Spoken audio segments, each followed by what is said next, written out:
ইলিশ মাছ, চিংড়ি মাছ, হাঁসির গোশ, গরুর গোশ, আরো সে পুতা জামাই এক বন্ধু সৌদি থাকে, সেখান থেকে উটির গোশ পর্যন্ত নেশায় আছে।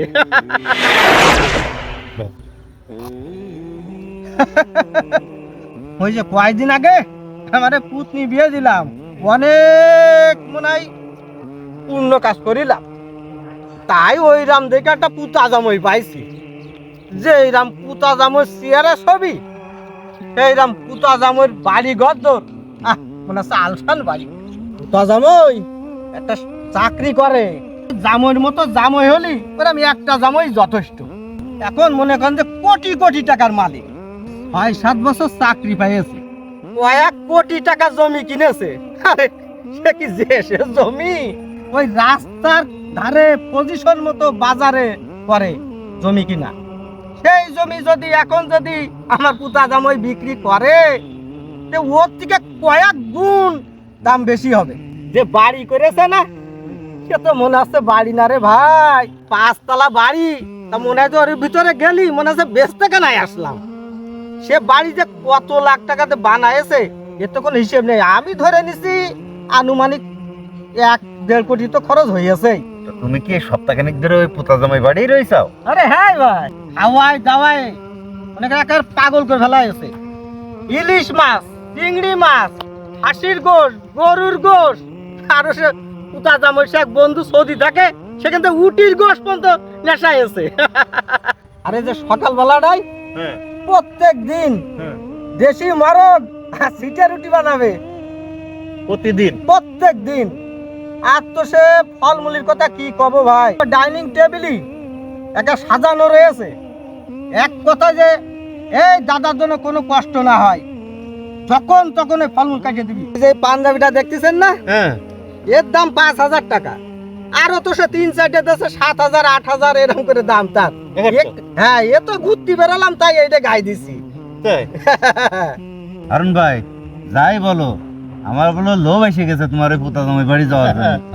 আমার আর মাওলানা ভাই কিন্তু তোমার একটু নিয়ে যাওয়াই লাগবে। আরে আমার মনে আছে ভাই, আমি তোমাকে দুইজনের একদিন নিয়ে যাব, আর তোমরা না গেলি বুঝতে পারবা না, আমার মুখের কথাই ও বলে শেষ হবে না। তোমরা যাবা, তারপরে বুঝতে পারবা যে আসলে সে কত টাকার মালিক। তুমি যে বর্ণনা দিচ্ছ, তাহলে তোমার পুতা জামাইরা তো কোটি কোটি টাকার মালিক, মনে হয় বিশাল অর্থ সম্পদ আলার লোক। ঘোরা ওই পুরনো বড় লোকও না, আর আমার ওই পুতা জামাইয়ের বাপ দাদার সম্পত্তিও না। আমার ওই পুতা জামাই এই 6-7 বছরের চাকরি করে এই সব কিছুই বানাইছে। এই চাকরি করে এত কিছু করেছে? জি জি। হারুন ভাই, হ্যাঁ, তা তোমার ওই পুতা জামাই কিসে চাকরি করে? আরে ভাই ও চাকরি করে।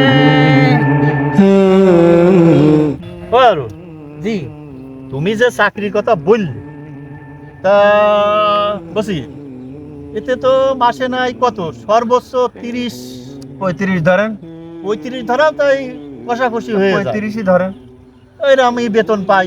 আপনারা যা ভাবতেছেন তা না, আমার পুতা জামাই রীতিমতো 5 ওয়াক্ত নামাজ কালাম করে। মানে কোনো 2 নম্বরই করে না, কোনো 2 নম্বরই করে না সে, সৎ মানুষ, একদম সৎ মানুষ সে। হোন্ডা বের করো দিন। 35,000 গুণ 35,000 হ্যাঁ, 35 গুণ 12 সমান কত? 4,20,000।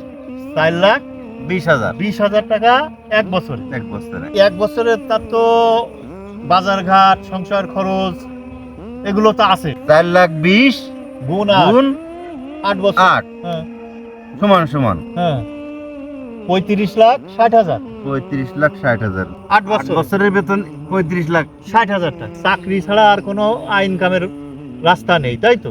সম্পূর্ণ তো এই চাকরির উপর নির্ভরশীল। হ্যাঁ, হ্যাঁ অবশ্যই। তাহলে হিসাব তো মিলতেছে। এই 8 বছরে মাত্র 35 নাই 36 নাই 40 লাখই ধরলাম ইনকাম করেছে।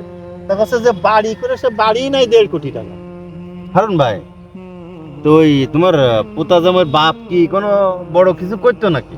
আরে না, তার বাপ মাঠে খাইতে এই ছেলেটা লেখাপড়া শিখিয়েছে, তারা খুব সৎ ফ্যামিলি। তোমরা যা ভাব দিছ ও তা না। ও তা না তোমার পুতা জামাই কি আলাউদ্দিনের সেরাক পেয়েছে? সেরাক ঘষলো আর টাকা আসলো, ঘষলো আর টাকা আসলো। তুমি যা বললে 1.5 কোটি টাকার 5 তলা বাড়ি, বাজারের পরে জমি, রাস্তার কাছের কাছে জমি, কয়েক কোটি টাকা, তুমি যে খাওয়ার কথা বললে সেটা আমেরিকা স্টাইলে খাওয়া। তুমি যা হিসাব দিচ্ছাও তা তো প্রায় 10 কোটি টাকার সম্পদ। তা হবে না? 10 কোটি টাকা হবে না? তা তো হবে, হ্যাঁ, তা তো হবে। তাহলে এই তোমার জামাই বেতন পাইলো 35,60,000। তোকে 1 কোটিও তো বুঝতেছ না, না, সব মিলে আবার বলতেছ তারা সৎ লোক, নামাজ কালাম তারা পড়ে, তো নামাজও পড়ে এখন জামাই। তো নামাজ পড়ে কোনো অন্যায় করে না, না। তাহলে এ টাকা পাইলো কোন জায়গায়? এই কারণে আপনাদের সাথে আমি বসতে চাইনি। আপনারা খালি পেঁচাল পাড়েন আর খালি জিনিসটা ঘুলান। আমার সোনার টুকরো পুতা জামই, আরে পুতা জামই যে এই যে ইনকাম করে যে সম্পদ বানায়েছে, এর মধ্যে একটা টাকা হারাম নেই। তার দেখলে বোঝা যায় না? সে 5 ওয়াক্ত নামাজ পড়ে, রোজা রাখে, সে দান সদ্গা করে, গ্রামের লোক তার কত ভালো জানে, তার সম্মান করে। আর আপনারা দুইজন পেঁচড়াই বলতে চাচ্ছেন ও অসৎ পথে ইনকাম করে ওই সম্পদ বানায়েছে। মনে চাইলো যে আপনাকে দুইজনের নিয়ে একটু পুতা জামাই বাড়িতে ঘুরে আসবো, ওই তার হবেন না। আপনারা খুব পেঁচাল পাড়েন, এমন পেঁচানো লোক কুটুম বাড়ি নিয়ে গেলি কুটুমরাও বিপদে পড়বে, আর শেষ বেশ আমারও মান সম্মান যাবে। এত পেঁচালো লোক ভালো না।